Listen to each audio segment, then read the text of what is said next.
Voici 7 dépenses que tu dois absolument éviter si tu souhaites devenir riche et te bâtir un véritable patrimoine. Si tu fais encore partie de ce genre de personnes qui ne savent pas où va leur argent à la fin du mois, alors tu es au bon endroit. Je vais te montrer 7 dépenses que tu dois absolument éviter, que tu dois prendre avec des pincettes. Reste jusqu'à la fin, car les 6e et 7e dépenses sont particulières et tu seras vraiment étonné.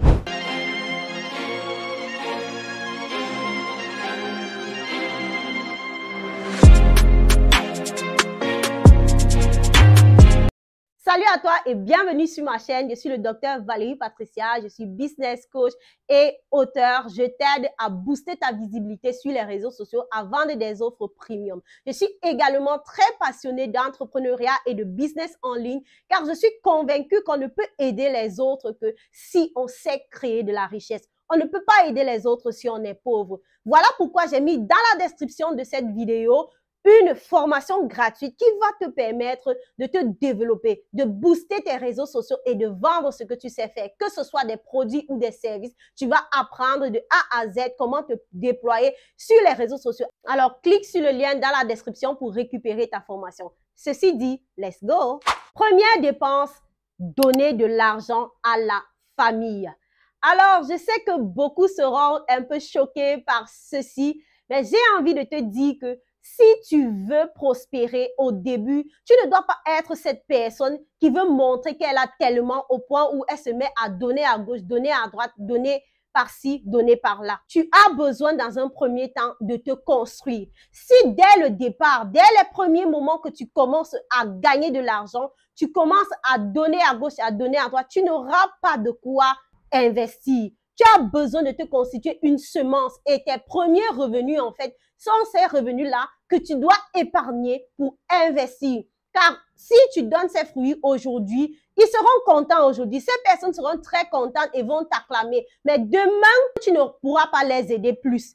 Et elles seront les premières à se moquer de toi. Alors, sois sage. La deuxième dépense, la boisson et la cigarette. La boisson et la cigarette, c'est quelque chose de tellement répandu dans notre contexte africain. Je vous assure, quand vous sortez de la maison, regardez le nombre de bars, le nombre de boutiques où on vend des cigarettes. C'est tellement récurrent, surtout la boisson.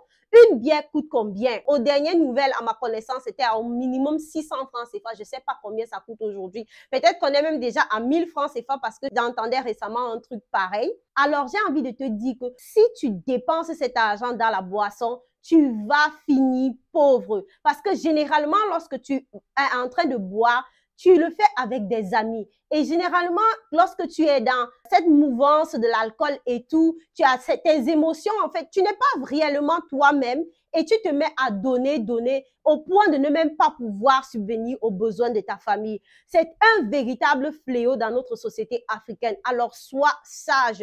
Tu peux boire une bière une fois la semaine en passant, ou alors lorsque tu t'en vas peut-être dans une réunion avec des collègues en passant, mais ça ne doit en aucun cas devenir une habitude au point où tu te dis chaque jour je dois d'abord descendre mes 2 bières. 2 bières, ça fait déjà au moins 1500 francs CFA et c'est énorme. Si tu calcules à l'année seulement, ça te fait énormément d'argent. Je mettrai peut-être le montant total que ça fait ici. La troisième dépense, les crédits à la consommation. Les crédits à la consommation sont un véritable frein dans ton épanouissement financier. Et surtout ici en Europe, en fait, on va te dire que tu peux facilement acheter une voiture à crédit ou bien un téléphone à crédit. Et lorsque tu vas calculer, si tu payais cette voiture ou ce téléphone cash, tu aurais dépensé bien moins. Alors, sois sage lorsque tu prends ton argent ou bien lorsque tu prends un crédit pour t'acheter par exemple une cuisinière ou bien pour t'acheter des meubles. Ce sont des crédits à la consommation qui sont en réalité des passifs et n'augmentent rien sur ton pouvoir financier. Quatrième dépense, les vêtements, les sacs de luxe. Eh les dames, on se connaît, n'est-ce pas? Lorsque tu prends ton argent, ok, et que tu le déposes dans un sac à main qui ne te sert strictement à rien, franchement, tu es en train de gaspiller énormément d'argent que tu pourrais investir dans un business, en fait. Beaucoup d'entre nous, en fait, nous les femmes, nous avons nos capitaux, en fait, dans des sacs à main, des cheveux, des vêtements, des choses qu'on achète en fait pour impressionner la galerie, pour impressionner des gens qui s'en foutent en fait pas mal de nous. Cinquième dépense, les restaurants. Alors, si tu manges 2 fois par semaine dans un restaurant, j'ai envie de te dire que c'est problématique. Parce que si tu calcules, ça te fait 8 fois par mois dans un restaurant et ça fait une dépense énorme. Et généralement, même ces repas dans les restaurants ne sont pas forcément sains. Tu peux vraiment moins dépenser lorsque tu manges sain. Manger sain, contrairement à ce que les gens disent, ne coûte pas si cher que ça. Les snacks, les cafés que tu prends à gauche et à droite, les repas que tu prends dans les restaurants, très souvent sont remplis de matières grasses, mais en réalité te font dépenser énormément d'argent. Apprends à faire des plats sains depuis ta maison. Apprends à développer tes talents culinaires. Qui sait, tu peux ouvrir un business à travers cela, que de prendre ton argent et d'aller mettre à chaque fois dans les restos. Surtout lorsque toute la famille doit se déplacer. Ça fait énormément d'argent jeté par les fenêtres. Je ne refuse pas, il faut se faire plaisir. Une fois par mois encore, ça passe. Mais chaque semaine ou plusieurs fois toutes les semaines, c'est un problème.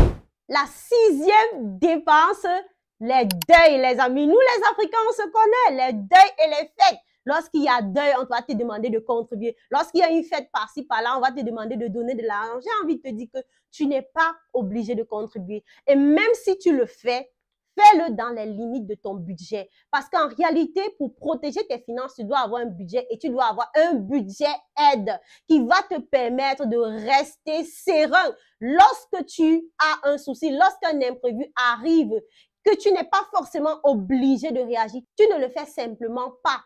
Car tu dois protéger tes finances et tu as un patrimoine à bâtir. Et donc, sois sage. La 7e dépense, c'est le logement trop cher. Tu dois le savoir, tu ne peux pas te permettre d'avoir un logement qui dépasse le quart de ton revenu. Alors, si tu gagnes par exemple 100 000 francs CFA le mois, tu dois louer une maison qui coûte maximum 25 000 francs CFA. Parce que la vie est tellement devenue chère. Les repas, l'alimentation est devenue tellement chère. Et ce sont des postes de dépenses, en fait, obligatoires que tu ne peux pas supprimer.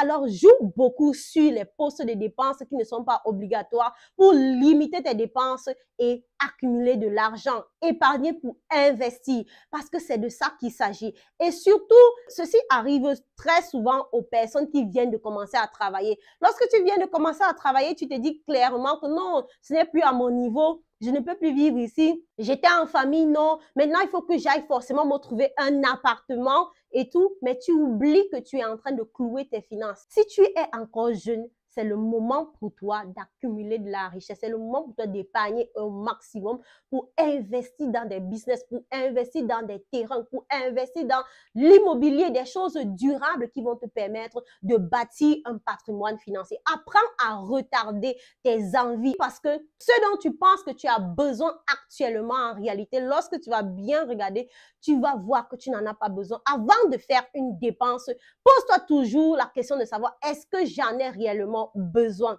Ce n'est pas de dire je ne peux pas acheter, mais c'est de se dire je ne peux pas encore me le permettre et de prendre cet argent pour le garder, pour faire des choses qui en valent la peine, pour avoir des actifs et non des passifs. Si cette vidéo t'a béni, n'hésite pas de la liker, de la partager, de t'abonner également afin de m'encourager et dis-moi également dans les commentaires quel style de vidéo que tu aimerais que je produise encore pour pouvoir davantage te booster et te permettre de croître dans tes finances personnelles.